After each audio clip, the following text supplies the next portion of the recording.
meus irmãos, é com muita alegria que estamos de volta a esse templo de caridade que é o Templo Espírita Tupiara. Num momento particular como esse, onde o nosso planeta de provas e expiações se encontra num desafio enorme, né? Nós, com muita confiança ao penetrar aqui nessa casa de caridade, percebemos a quantidade de trabalho que mesmo numa situação dessa, onde a presença física se faz desnecessária, o plano espiritual resolve da melhor forma possível o atendimento e o socorro às nossas aflições. É com muita emoção que a gente se encontra aqui novamente, abraçando a cada um de vocês nessa casa de amor e de caridade. Primeiramente, levando aos lares e aos corações individuais aquela convicção, aquela certeza belíssima de que não cai um fio de cabelo de nossa cabeça sem que o Pai saiba. E de que tudo que está acontecendo conosco, que nos surpreendeu, tem um caminho, tem um sentido, tem uma justificativa nos planos mais altos do destino do planeta. O que aprendemos com a pandemia? Vários nomes aprendemos com a pandemia no vocabulário, né? Nosso dicionário cresceu enormemente, né? A gente sabe o que é distanciamento, o que é álcool gel, a gente sabe quais são os protocolos de higiene, a gente sabe o que é resistência, imunidade, vacinas, enfim, a gente aprendeu uma série de ensino híbrido, né? Trabalho remoto. Quantas palavras o nosso vocabulário cresceu por conta dessa situação. Mas não é só vocabulário não. Em termos morais e filosóficos, o que a gente vem aprendendo com essa pandemia? Eu acredito que, a princípio, eu vejo duas coisas bem básicas. Primeiro, o valor da ciência. Uma ciência que é fruto da criatividade desse homem, que somos nós.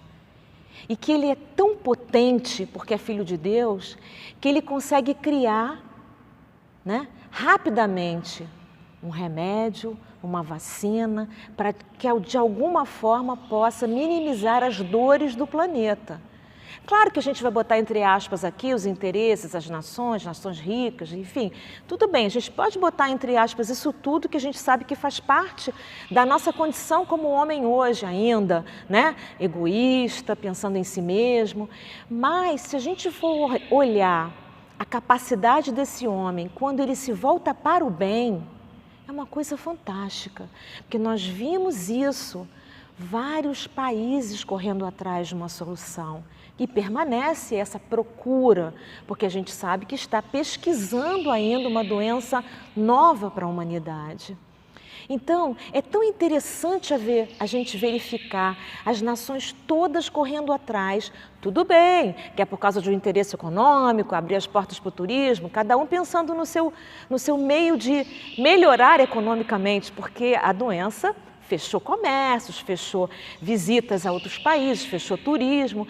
Mas reparem que, por causa de uma situação de interesse, esse homem vai criar um bem para a humanidade. Esse é o caminho de Deus, né? A lei usa às vezes subterfúgios que têm a ver com a nossa ignorância, mas o objetivo central, o objetivo maior é o bem. Então, como a gente se emocionou, como as pessoas se emocionam quando vão tomar uma vacina, não é? Choram, ficam felizes e ainda desejam. Nossa, tomara que chegue para os mais novos, eu estou tomando agora, mas daqui a pouco todo mundo tem que ser vacinado. Quer dizer, essa energia de comunidade e coletividade encanta, porque o nosso maior projeto de vida é o projeto da unidade. Nós somos uma família, nós somos irmãos, nós somos seres humanos.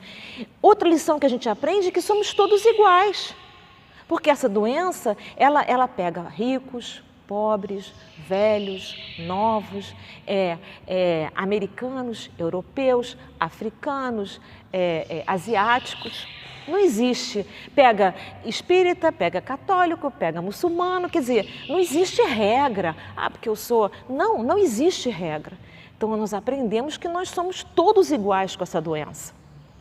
Todos iguais. Aprendemos que a ciência é a solução, quando ela é voltada para o bem, não é verdade?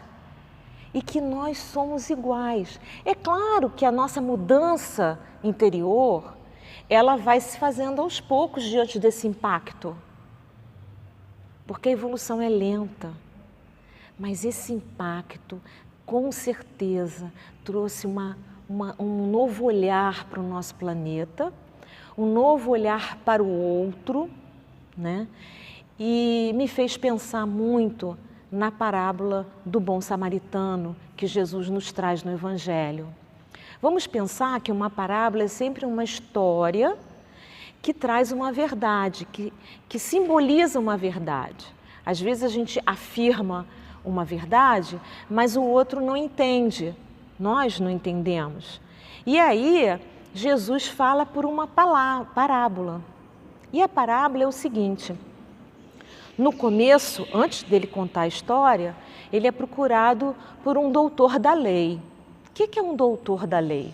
Um doutor da lei é aquele que conhece, né? O que é um doutor aqui no nosso mundo acadêmico? É aquele que chegou no ápice do estudo e da pesquisa acadêmica, né? Você tem o graduado, você tem aquele que é mestre, e depois você tem o doutor. O doutor é aquele que já chegou no ápice da pesquisa, ele já tem uma visão dos conceitos, né? Porque ele se debruçou mais no estudo. Nesse caso, esse era o doutor da lei, ou seja, ele chegou no ápice do conhecimento da lei mosaica. E ele então chega para Jesus, o que é meio estranho, porque se ele tem um conhecimento da lei, né, como é que ele vai fazer uma pergunta dessa? Mas ele chega para Jesus e fala assim: o que eu faço para entrar no reino dos céus? É claro que era uma pegadinha, ele já sabia, mas ele queria saber se Jesus sabia o que ele sabia, porque ele era doutor, e Jesus era um simples nazareno, né? E para ele, mas a gente sabe que era o governador do planeta, né? Que estava ali com uma missão absurda, né? Que sobrevive até aos nossos tempos, né? Esse doutor da lei a gente nem sabe o nome, mas enfim. E aí Jesus fala: mas você, doutor da lei, não sabe o que está escrito, né? Aí ele diz: amar a Deus sobre todas as coisas, amar a Deus em todo o nosso entendimento, em toda a nossa razão, e ao próximo como a si mesmo. Aí Jesus falou: é isso mesmo, você sabe então qual é o princípio da lei. E aí ele faz uma pergunta interessantíssima. Ele pergunta assim: mas quem é o meu próximo? Olha que pergunta interessante para a gente pensar nesse momento de pandemia, onde a gente descobre que todo mundo é o nosso próximo, porque somos todos iguais, né? E aí, amar a Deus sobre todas as coisas e ao próximo como a si mesmo, está no mesmo nível da lei e significa entrar no reino dos céus. O que é entrar no reino dos céus? É a gente ter aquela paz interior tão almejada por nós, né? É uma paz que consegue a gente viver independente do cenário que a gente está inserido. É aquela paz do santo, é aquela paz do cristão nas galeras e nas arenas junto aos leões, né? Diante da morte. Ele tem aquela paz, ele canta hinos ao Senhor de glória, porque ele tem a paz interior. Então, todos nós almejamos essa paz, porque a gente vive num planeta de provas e expiações e a gente está sujeito o tempo todo a adversidades que nos surpreendem, porque como a gente não tem essa paz interior, essa certeza de que estamos em Deus e nos movemos em Deus, o que acontece? A gente oscila, fica inseguro e fica sem paz, né? Porque é uma luta dentro de nós, né? O que é felicidade? Felicidade é eu ter saúde, ter bens, não precisar correr atrás tanto do dinheiro, ter facilidades, mas isso não acontece conosco sempre, né? O que acontece conosco são as adversidades que nos surpreendem.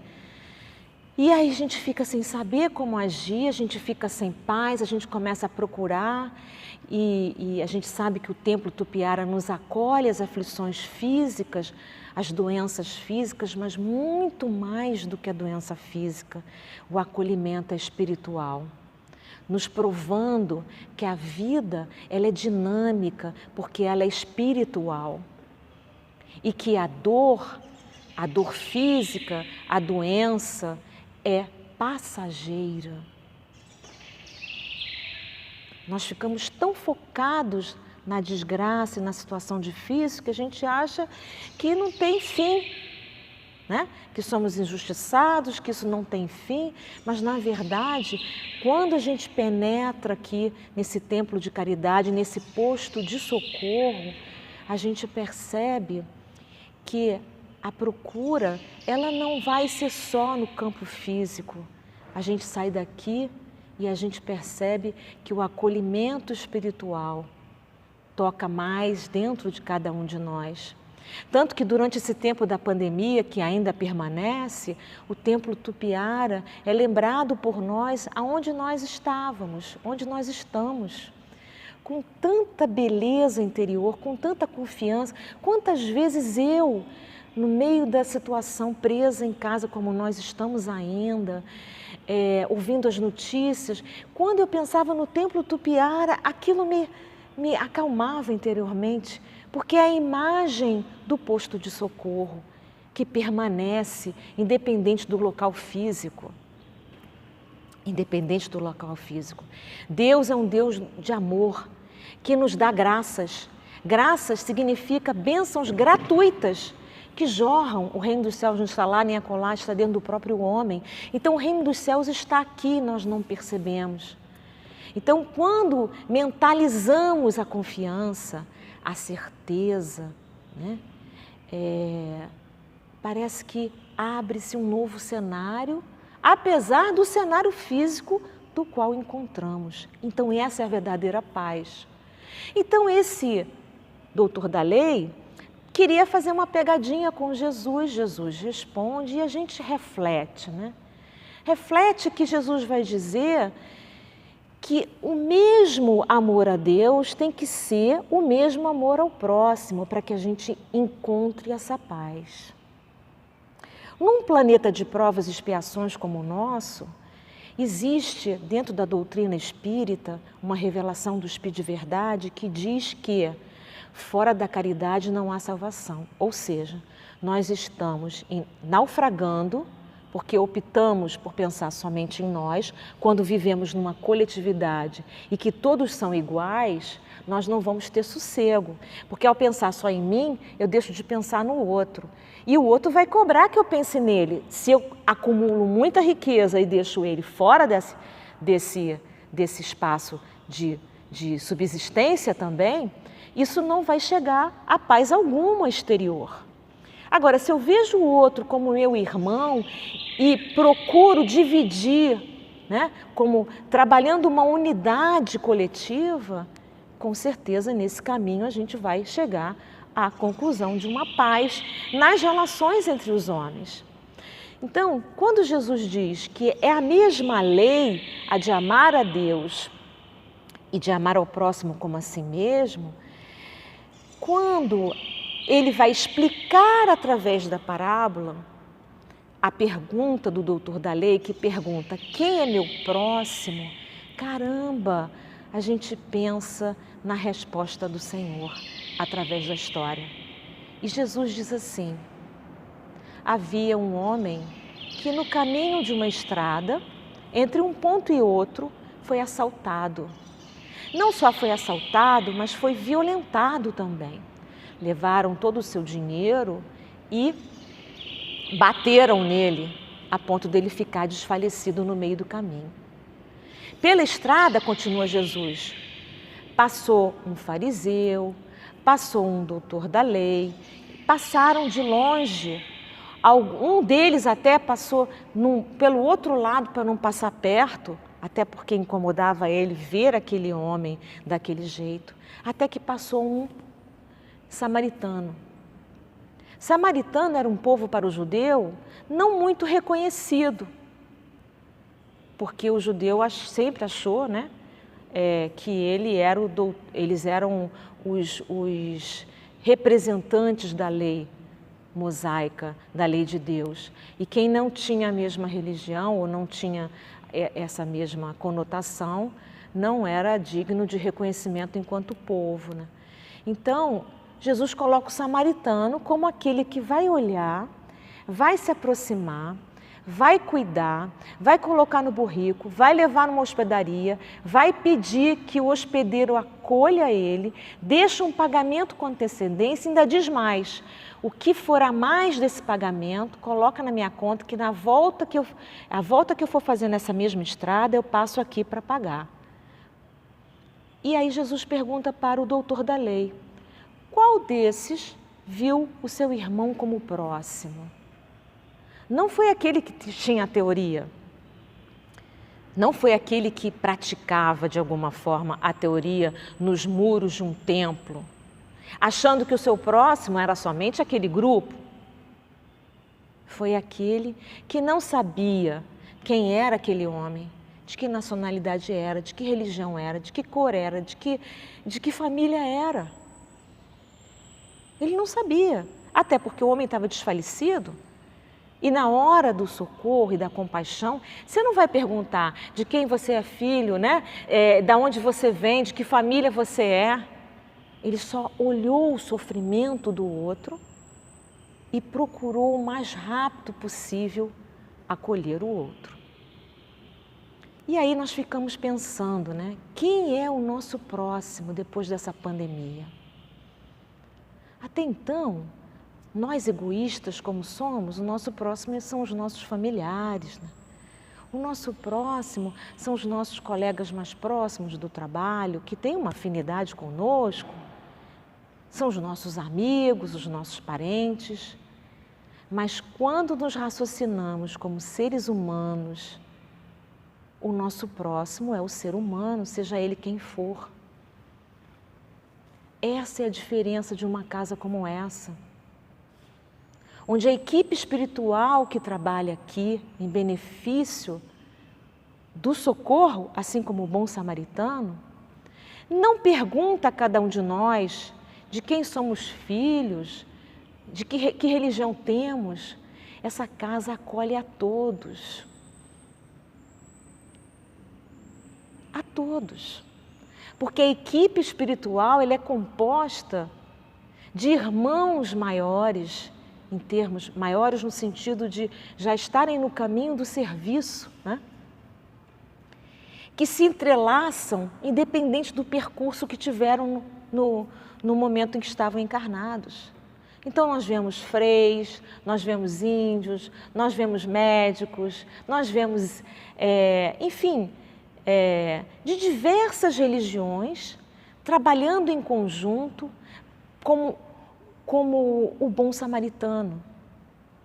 E eu me lembrei, nós estávamos conversando antes de iniciar a palestra, do capítulo 18 de um livro escrito por André Luiz através de Chico Xavier. André Luiz representa nessa literatura, psicografada pelo Chico Xavier, um representante, um médico que vai escrever a sua trajetória no plano espiritual e vai trazer detalhes do mundo espiritual.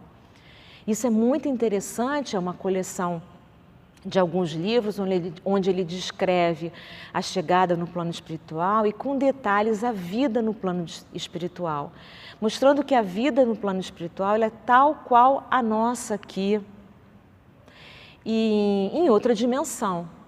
Isso foi uma grande, na década de 40, quando o Chico começa a escrever através de sua mediunidade, os relatos de André Luiz, isso é uma grande novidade dentro do movimento espírita e até para o próprio Chico, porque até então a gente não tinha detalhes da vida espiritual. A gente tinha algumas mediunidades, alguns detalhes na época de Kardec, ou mesmo com alguns outros médiuns que não eram espíritas, mas que tinham clarividência, que tinham audiência, como Swedenborg, enfim, outros médiuns. E na codificação a gente percebe que os espíritos descrevem uma vida além túmulo, mas com detalhes de uma vida, de uma organização espiritual, a gente só vai encontrar mesmo nessa coleção que se inicia com o livro Nosso Lar. E no segundo livro da coleção, nos livros mensageiros, a gente vai se deparar com um capítulo onde André Luiz vai visitar um posto de socorro. Um posto de socorro onde o objetivo do posto é acolher de imediato espíritos desencarnados para prepará-los para irem para a colônia Nosso Lar. Ainda estão muito alquebrados, muito inconscientes, mas não são totalmente espíritos negativos, negacionistas, vamos dizer assim. E aí são espíritos que não conhecem a realidade, né? Estão sofrendo e são acolhidos nesse posto de socorro ligado à colônia Nosso Lar. E aí André Luiz vai visitar, esse orientador da colônia conversa com ele, fala do movimento, né? André Luiz vê um movimento, a quantidade de pessoas trabalhando, né? Para atender aquela demanda. E é o momento da guerra, da Segunda Grande Guerra. Então, esse orientador, chamado Alfredo, desse posto de socorro, diz para André Luiz: nós estamos aqui bombando de quantidade de pessoas, de seres desencarnados, indivíduos que chegam aqui. Está tão cheio que a gente está com problemas de abastecimento, temos que correr atrás, porque vejam bem, o nível é o mesmo. Nós mudamos de plano, mas a nossa constituição ainda habituada a determinados processos cognitivos, né, de trabalho, de organização, ela permanece num plano mais próximo ao nosso. Então ele fala da necessidade de manter outras relações para que aquele ambiente não perca o seu objetivo de acolher e que dê conta daquela demanda maior que a guerra estava trazendo. E aí André Luiz pergunta: mas como assim? A guerra é lá na Europa. Ele falou: não, mas houve uma reunião em planos maiores, olha que coisa interessante, houve uma reunião em planos maiores e foi decidido que as Américas iriam receber em seus postos de socorro os europeus, porque era uma desencarnação em massa, com muitos conflitos mentais, e que você tinha que deslocar aquelas pessoas imediatamente do local de batalha para poder haver fluxo de energia vital de alguma forma. O que a gente tem que entender é o seguinte: a desencarnação não muda ninguém. Então, quando a gente desencarna mal, a gente vai para o plano espiritual mal.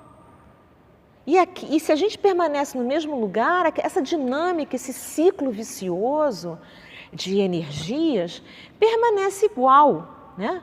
Por isso a gente tem que acolher o próximo que errou, as nossas penitenciárias precisam ser escolas, né? Porque se a gente não dá conta do nosso próximo aqui, com compaixão, mesmo que ele tenha errado, como nós também erramos muito, né? Jesus já falou, quando queriam apedrejar a mulher: quem não tiver erro, atire a primeira pedra. Quem somos nós para julgar, excluir e achar que é um elemento que não pode viver na sociedade? Tudo bem, naquele momento ele não pode viver na sociedade, mas ele precisa de ter instrumentais educacionais, de trabalho, para poder pensar no coletivo e evoluir moralmente. Isso nós não estamos fazendo. Então esse ciclo, essa dinâmica, ela ocorre e a gente não sai do lugar. Porque o maior objetivo nosso é evoluir, atender a dor, mas também dar o ensino, né? Dar o Evangelho, fazer refletir sobre a nossa condição para que a gente evolua. E se a gente não cuida do outro também nesse sentido, nós permanecemos da mesma forma enquanto planeta, né? E aí o Alfredo vai dizer para André Luiz, temos que tirá-los imediatamente, porque eles podem não ter pego armas, podem não estar envolvidos com as situações de conflito armado, mas eles estão com pensamentos de desespero, de angústia, de confusão mental, de tristeza. E aí, o plano maior combinou que alguns postos da América de socorro iriam acolher os europeus para poder dar uma ajuda. Olha como eles trabalham em rede, né? Para poder dar uma ajuda aos postos de socorro no continente europeu. Então, o André Luiz fica, mas aí é o problema da língua. Como é que fica o problema da língua? Porque a gente, quando desencarna, a gente não vai direto para o paraíso. Se dependesse da gente, se dependesse do Cristo para a gente ir para o paraíso, nós já estávamos no paraíso. Porque o amor é enorme, né? Estarei com vocês até o final dos tempos. Quer dizer, por ele a gente já estaria no paraíso. O problema é que, qual é a nossa mentalidade, né? Que paraíso seria esse, do jeito que a gente é hoje? E a gente, quando desencarna, a gente permanece do mesmo jeito, com os nossos hábitos, pensamentos. Então é um processo de desprendimento dos nossos vícios, dos nossos hábitos, dos nossos condicionamentos, né? Dos nossos condicionamentos. E é muito difícil vencer e se libertar dos nossos condicionamentos. Desde pequenininho a gente é condicionado a achar que faz parte daquele sobrenome, que faz parte daquela empresa, que é o mais importante da empresa, que é o controlador disso, daquilo outro. Então é muito difícil mesmo. E aí André Luiz pergunta para ele, mas como é que fica essa coisa da língua? E aí o Alfredo vai dizer, não, cada 50 espíritos desencarnados que precisam vir para as Américas, vem um instrutor tradutor. E aí, tudo para facilitar e acolher o próximo, não importa quem é esse próximo. Ah, não fala a mesma língua? Nós vamos dar um jeito. Olha que interessante. E aí nós nos lembramos, quando a gente leu esse capítulo, que nós tínhamos um conhecido que foi muito criticado no grupo espírita, porque ele, depois que se aposentou, foi aprender francês. E aí as pessoas falavam, mas ao invés dele dar mais tempo para a casa espírita, ele agora arrumou, depois de se aposentar, arrumou estudar francês. E aí ele deu uma resposta interessante, ele disse, olha, eu vou estudar francês, eu sempre quis estudar francês, eu nunca tive oportunidade porque eu trabalhava muito. Agora que eu estou aposentada, eu vou continuar trabalhando na casa, mas eu vou aprender o meu francês. Quem sabe no plano espiritual eu posso ser útil com o meu francês no plano espiritual. E eu logo me lembrei dele falando isso, porque a vida é eterna. Por que a gente vai parar de crescer, de aprender, de se relacionar? Não existe, Deus trabalha o tempo inteiro, falou Jesus.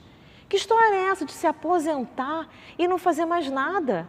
Parar o cérebro, parar o conhecimento. Nós estamos em desenvolvimento e quanto mais a gente conhece, mais a gente se transforma. E se a gente conhece para o bem, a transformação é belíssima, porque é uma transformação não só intelectual, mas é uma transformação moral.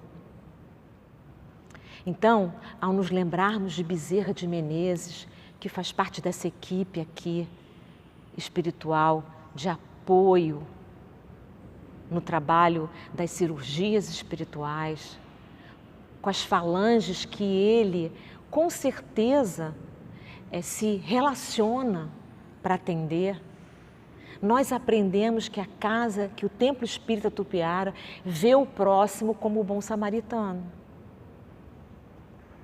Não importa quem seja. Está pedindo socorro?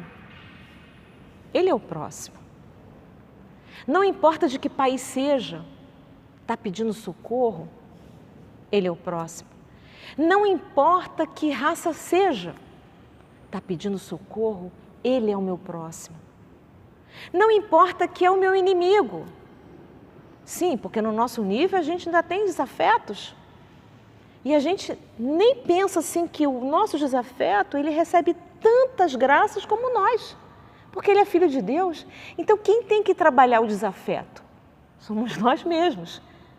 Para entender que o nosso desafeto é o nosso próximo. E aí eu me lembro aqui de uma passagem com Francisco de Assis e um dos seus irmãos, né?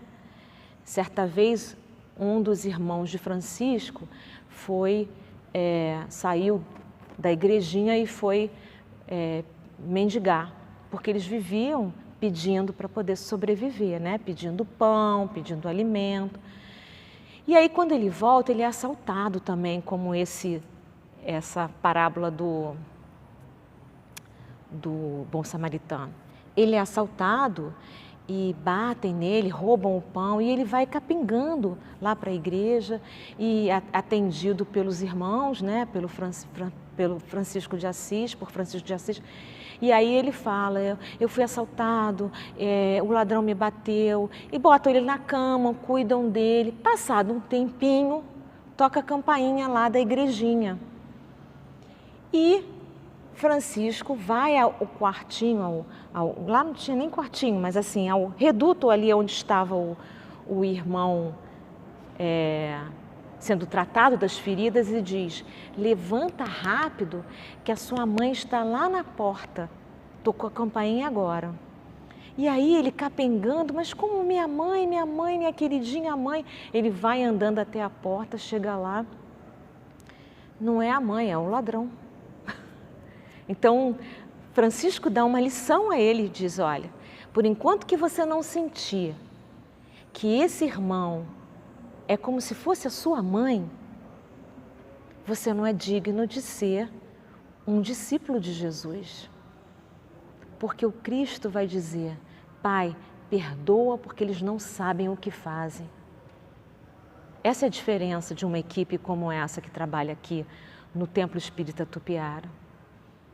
Eles nos veem como crianças, como espíritos ignorantes que ainda não sabemos da verdade e que por isso precisamos ser tratados. Esse é o próximo. E esse é o trabalho que nos espera. Não pensemos nós que ao desencarnar nós vamos descansar. Às vezes a gente vê espírita dizer, eu não vejo a hora de desencarnar, passar um tempo no plano espiritual descansando. Grande desilusão. Nós, por enquanto que não voltarmos à casa paterna e experimentarmos a nossa real condição de filhos de Deus, manifestando ela integralmente, nós estamos em serviço o tempo inteiro. E férias para nós vai significar parada no caminho evolutivo. Claro, você tem o direito de escolher. Mas reparem, aquele espírito adiantado que sabe dessa proposta não para nunca. Como o caso do Cristo. Eu estarei convosco até o final dos tempos. Que tempo? O tempo da evolução de cada um de nós. Então ele vai estar conosco nesse caminho de volta.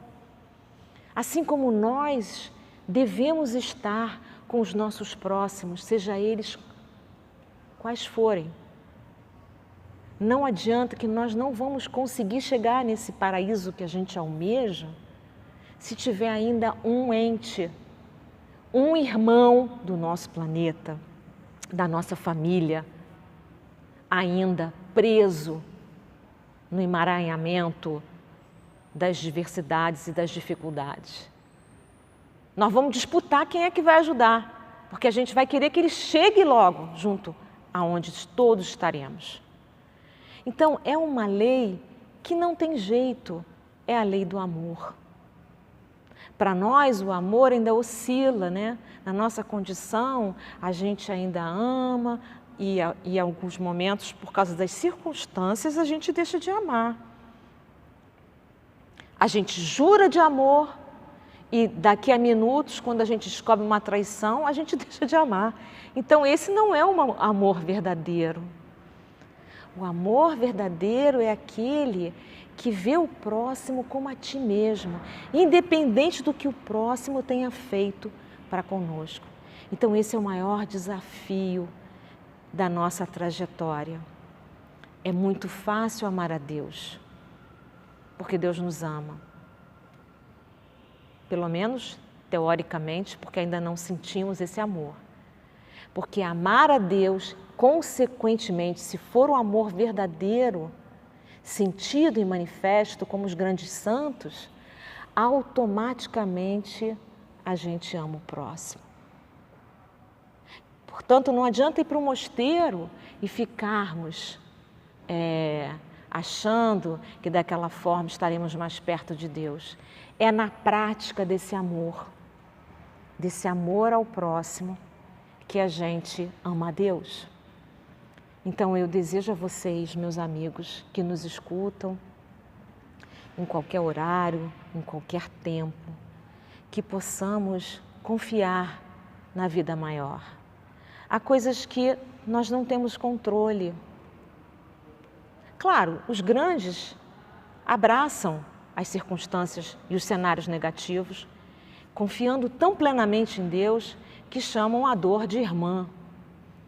Mas, no nosso caso, olhar o que não temos controle e confiar que existe no leme do nosso barco, no barco da evolução, a figura do nosso Senhor Jesus Cristo, amparado por tantos mensageiros que estão ao nosso lado nesse barco, nossos anjos de guarda, nossos guias, nossos protetores, aqueles que nos são simpatizantes, os nossos familiares que já estão no outro nível, todos estão conosco para que a gente passe por esse momento difícil com calma, com tranquilidade, com confiança e com propostas internas de mudança, para que a gente possa acolher, mesmo não sentindo o nosso próximo, com essa mesma vibração de confiança nesses momentos tão difíceis. É uma grande oportunidade para nós, mesmo que a gente não sinta, ainda sinta uma insegurança, que a gente consiga para o outro transmitir essa fé que tanto nos acolhe e que tanto nos traz e transmite segurança. Que Jesus nos abençoe e nos dê paz em nossos lares.